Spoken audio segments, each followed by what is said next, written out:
Di hadisnya cuma dikatakan Nabi SAW yastaghfiru salasan. Nabi istighfar salasan. Salasan berapa? 3 kali.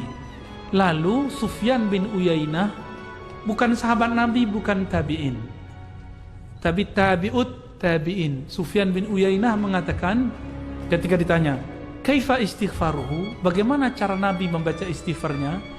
Lalu dicontohkan oleh beliau dengan cara yang paling ringkas. Ayyakula astaghfirullah, astaghfirullah, astaghfirullah.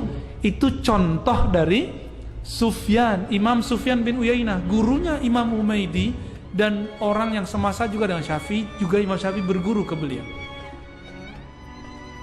Ini perkataan Imam Sufyan bukan membatasi kalau baca azim bid'ah, bukan begitu. Kenapa? Karena di riwayat Imam Tirmizi ketemu riwayat Nabi mengatakan astaghfirullahal azim. Berarti yang mengatakan tambahan azim bid'ah itu gak pantas disebut Ustadz Sunnah. Kenapa? Sunan Tirmizi aja dia belum beres baca. Kitab hadis nomor 4 aja belum baca. Gimana disebut Ustadz Sunnah? Kalau Ustadz Sunnah minimal 6 kitab hadis itu beres. Udah di hatinya gitu, udah di kepalanya, walaupun gak hafal matannya, tapi tahu nih tempat-tempatnya di mana.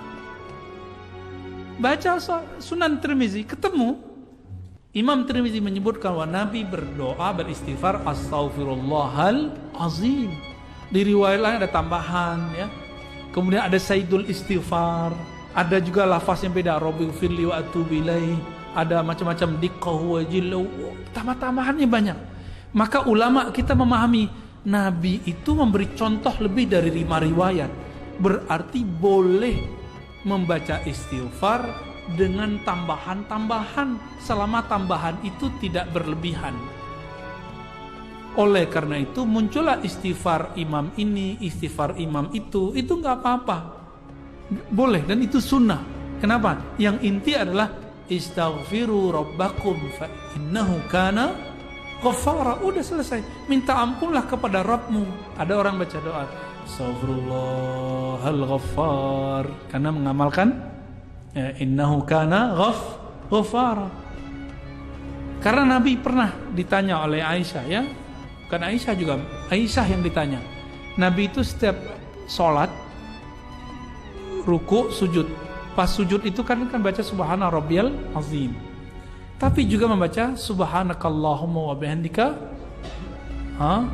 la ilaha illa anta allahumma firli. Di riwayat lain enggak pakai la ilaha illa anta. Kata Aisyah, Nabi mentakwil yu'awwilu surat apa? Ayo, idza jaa nasrullahi wal fath. Surat apa? An-Nasr.